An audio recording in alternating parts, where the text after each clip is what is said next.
Hello everyone, good morning, welcome back. आप देख रहे हैं साइंस क्लासेस को। तो आप सभी का स्वागत है आज का वर्ड ऑफ द वीक में। तो आप हमेशा की तरह इसका स्क्रीनशॉट ले सकते हैं। I hope you may have taken screenshot. तो एक वर्ड से आज हम लोग अनेक वर्ड सीखेंगे। तो चलिए, आप लोग तैयार हैं? Yes sir. ओके।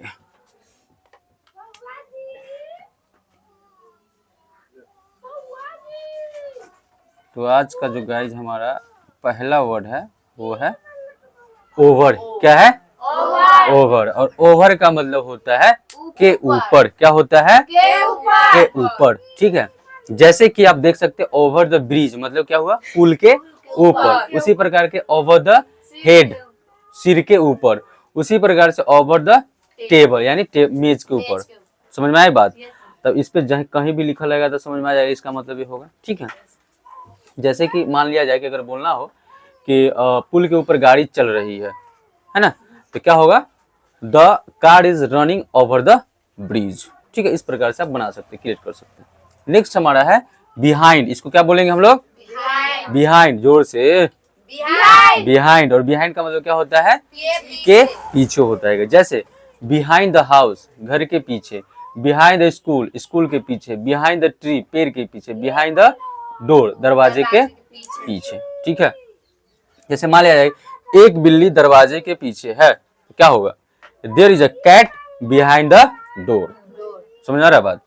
तो उसी प्रकार से आप बना सकते हैं। जैसे कि स्कूल के पीछे एक तालाब है, तो there is a pond behind the school, है ना। तो इस प्रकार से बहुत सारे बना सकते हैं। बस वर्ड पता होना चाहिए और रूल बेस पता होना चाहिए कि कैसे क्रिएट होता है। चलिए, नेक्स्ट हमारा है इन फ्रंट ऑफ। इसको क्या बोलेंगे? इन फ्रंट ऑफ। और इन फ्रंट ऑफ का मतलब होता है के सामने। जैसे इन फ्रंट ऑफ द हाउस, घर के सामने। In front of the mirror यानी शीशे के सामने या फिर आईने के सामने बोल सकते हैं। In front of the gate यानी गेट के सामने। In front of the teacher, शिक्षक के सामने।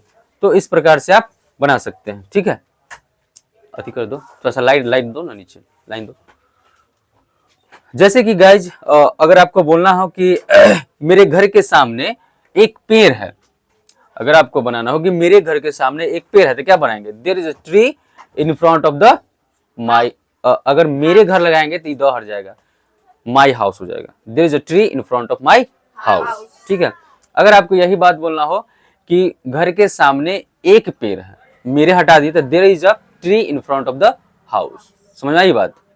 चलिए, नेक्स्ट है बिटवीन। इसको क्या बोलते हैं हम लोग? बिटवीन। इसका मतलब होता है के बीच। जैसे बिटवीन टू हाउस, दो घरों के बीच। बिटवीन फ्रेंड्स, दोस्तों के बीच, यानी यहाँ पे बहुत सारे दोस्त हो गया। बिटवीन डे एंड नाइट, दिन और रात के बीच। बिटवीन यू एंड मी, तुम्हारे और मेरे बीच। जैसे कि मान लिया जाए अगर बनाना हो सेंटेंस तुम्हारे और मेरे बीच कुछ भी नहीं है, यानी जब झगड़ा होता है नहीं बोलते हैं, सब कुछ खत्म, तो बोलेंगे there is nothing between you and me. बहुत सारा बनाने का मतलब बना सकते हैं, बशर्ते आपको वर्ड पता होना चाहिए। इसलिए हमेशा हम बोलते हैं कि वर्ड जितना आप स्टॉक कीजिएगा उतना अच्छा इंग्लिश होगा आपका। ठीक है। चलिए, अब क्या है? अमोंग। अमोंग का मतलब भी होता है के बीच। देन क्या अंतर है दोनों में? बिटवीन में और अमोंग में कहाँ कहाँ यूज करोगे? यहाँ पे तो कंफ्यूज हो जाइएगा। तो कंफ्यूज होने की जरूरत नहीं है। यहाँ पे आपके साथ है यश राज जो क्लियर करेंगे इसको। ठीक है। तो बिटवीन जो गाइस हम लोग इस्तेमाल करते हैं वो दो चीजों के बीच के लिए। कितना चीजों के लिए? दो चीज रहेगा, उसके लिए हम लोग बिटवीन का इस्तेमाल करेंगे। लेकिन अमोंग का जो इस्तेमाल होता है ये ग्रुप के लिए। किसके लिए होता है? ग्रुप्स के लिए। यानी एक से अधिक रहेगा तब हम लोग अमोंग का इस्तेमाल करेंगे। जैसे एग्जांपल से आप देख सकते हैं अमोंग द स्टूडेंट्स, छात्रों के बीच। कितना छात्र इसमें पता चल रहा है? नहीं ना, यानी बहुत छात्रों के बीच। अमोंग पीपल यानी लोगों के बीच, बहुत सारे लोग हो गया। यानी उसी प्रकार से अमोंग द फ्लावर, फूलों के बीच, बहुत सारा फूल हो गया। तो अमोंग का इस्तेमाल कहाँ होता है? ग्रुप्स के लिए। और बिटवीन का इस्तेमाल होता है दो चीजों के लिए। आई होप आपको समझ में आ गया होगा, और जो वॉच कर रहे हैं उनको भी समझ में आ गया होगा। अगर नहीं समझ में आया होगा तो कमेंट कीजिएगा, फिर से समझाएंगे। चलिए, नेक्स्ट है विथ। विथ का मतलब होता है के साथ। जैसे विथ माय फ्रेंड मतलब मेरे दोस्तों के साथ। विथ केयर मतलब सावधानी के साथ। उसी प्रकार से विथ कॉन्फिडेंस, आत्मविश्वास के साथ। विथ हैप्पीनेस, खुशी के साथ। जैसे अगर आपको बोलना हो कि आत्मविश्वास के साथ आगे बढ़ो, गो अहेड विथ कॉन्फिडेंस, है ना। आत्मविश्वास के साथ इस काम को करो, do this work with confidence, बस इसको यूज कर देना, लगा देना है।